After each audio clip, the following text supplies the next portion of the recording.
Where do toxic and harmful emissions come from in power production?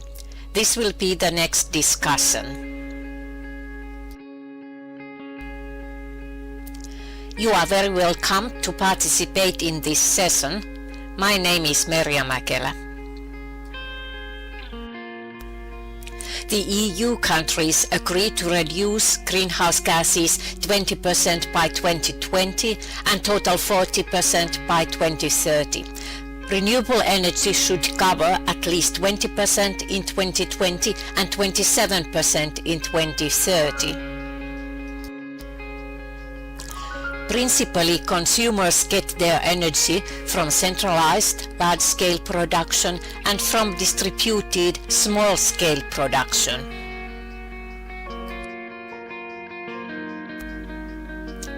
Energy is converted from one form to another. We mostly need heat, electricity, and mechanical movement.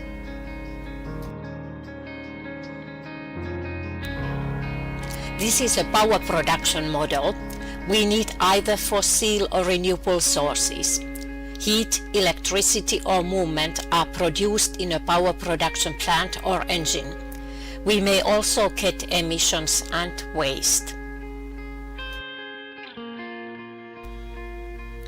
Besides heat, electricity, and movement, we may get harmful emissions and waste. Energy production may have also some other environmental impacts. Next, we'll discuss emissions when fossil fuels are used. The combustion of coal makes toxic and harmful emissions such as sulfur dioxide, nitrogen oxides, particulate matter, and heavy metals. Also, persistent organic pollutants are possible. The combustion of heavy fuel oil makes toxic and harmful emissions such as sulfur dioxide, particulate matter, and heavy metals.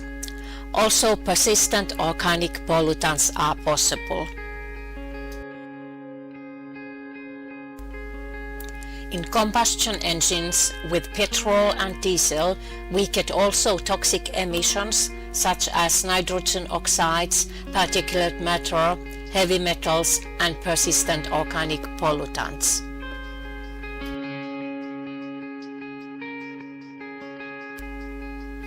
Natural gas is mostly methane.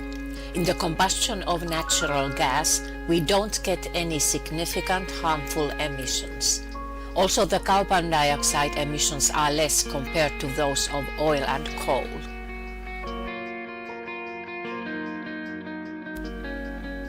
From nuclear reactions, we don't get any harmful or toxic emissions, but the radioactive fuel waste makes processing and storing problems.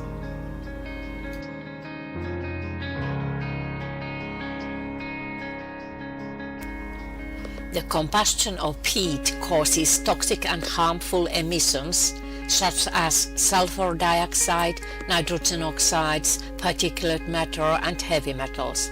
Also, persistent organic pollutants are possible.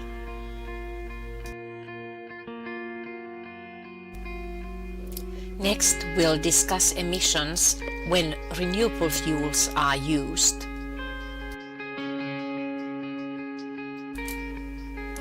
The power generation based on water resources does not make any toxic or harmful emissions.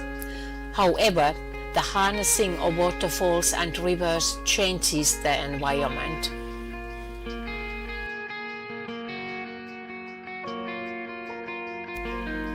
In wind turbines, the generation of electricity from kinetic energy of wind does not make any emissions. Sometimes harmful noise effects or scenic inconveniences may be present.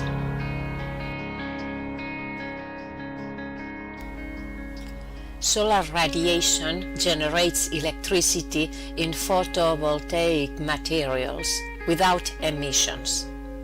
Sometimes solar panels may be considered as harmful scenic arrangements.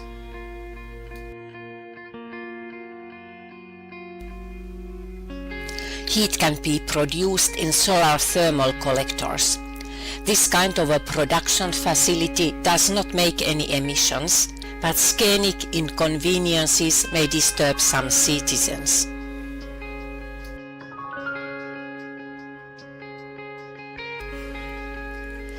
We get harmful and toxic emissions from the combustion of wood, particulate matter, black coal and persistent organic pollutants. Ashes can be used as soil amendment. In some regions, wood resources are limited.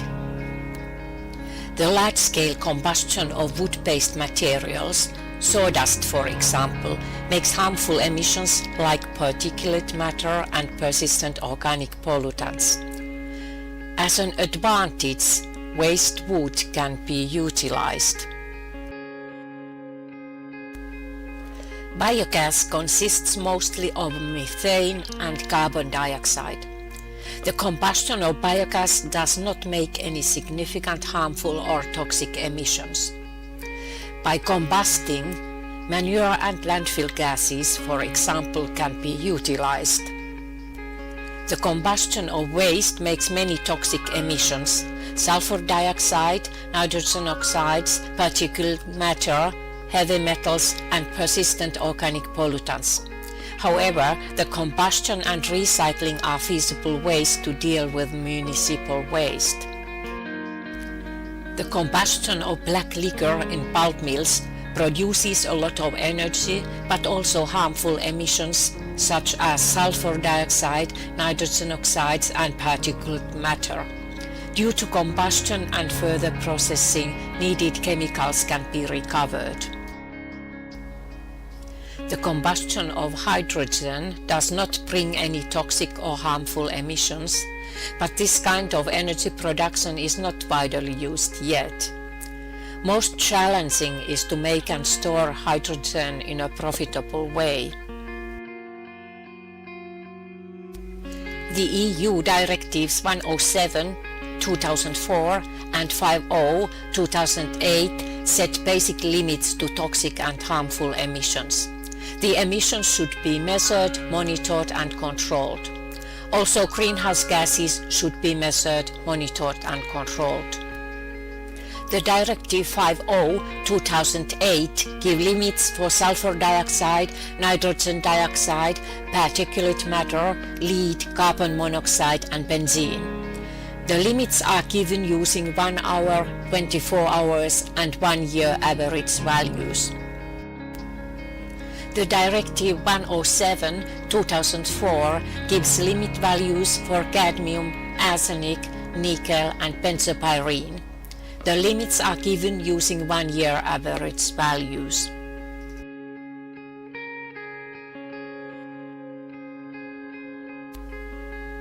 The combustion of fossil fuels always makes additional greenhouse gases. Also, the combustion of some renewable sources, such as waste for example, produces toxic and harmful emissions. There are methods to reduce emissions.